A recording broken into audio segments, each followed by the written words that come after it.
ইশরাক হোসেনকে এই সরকার ভয় পায়।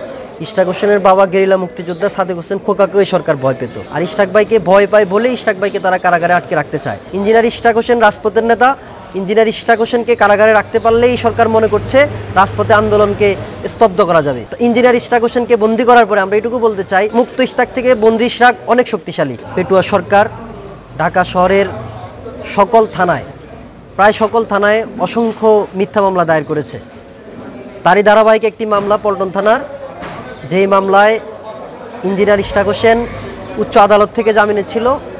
নিম্ন আদালতের প্রতি সম্মান প্রদর্শন করে তিনি মহানগর দায়রা জজ আদালতে যখন জামিন প্রার্থনা করতে যান, সেখানে ইঞ্জিনিয়ার ইশরাক হোসেনের জামিন বাতিল করে তাকে কারাগারে প্রেরণ করা হয়।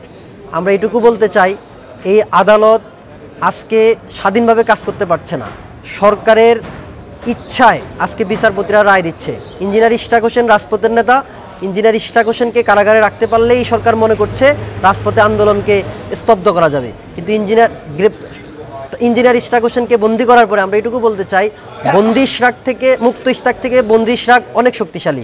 ইঞ্জিনিয়ার ইশরাক হোসেনের প্রত্যেকটা কর্মী রাজপথে ইশরাক মুক্তির আন্দোলনে সামিল হবে এবং অবিলম্বে ইঞ্জিনিয়ার ইশরাক হোসেনকে আমরা মুক্ত করে আনবো জেল থেকে। ইশরাক ভাই রাজপথের নেতা সবাই জানে এবং এই সরকার ইশরাক ভাইকে ভয় পায়। আর ইশরাক ভাইকে ভয় পায় বলে ইশরাক ভাইকে তারা কারাগারে আটকে রাখতে চায়। আমরা বলতে চাই, ইশরাক ভাই কারাগারে থাকলে তার কর্মীরা আরও বেশি শক্তিশালী হবে এবং একই সাথে রাজপথে আন্দোলনকে আরও বেশি ত্বরান্বিত করবে, আরও বেশি শক্তিশালী হয়ে ইশরাকের কর্মীরা রাজপথে ঝাঁপিয়ে পড়বে। ইশরাক হোসেনকে এই সরকার ভয় পায়। ইশরাক হোসেনের বাবা গেরিলা মুক্তিযোদ্ধা সাদেক হোসেন খোকাকেও এই সরকার ভয় পেত। আপনারা জানেন, ইঞ্জিনিয়ার ইশরাক হোসেন আন্দোলনের শুরু থেকে 28 অক্টোবর থেকে অদ্যবধি পর্যন্ত রাজপথে যে ভূমিকা রাখার দরকার, তিনি রাজপথে থেকেই সে ভূমিকা রেখেছেন। এই সরকারের ভয়, বিএনপি যদি আবার আন্দোলনে যায় তাহলে ইঞ্জিনিয়ার ইশরাক হোসেন রাজপথে তার কর্মীদেরকে নিয়ে আন্দোলন গড়ে তুলবেন। সেজন্যই আতঙ্ক থেকে ইশরাক হোসেনকে এই সরকার কারাগারে আটকে রেখেছে।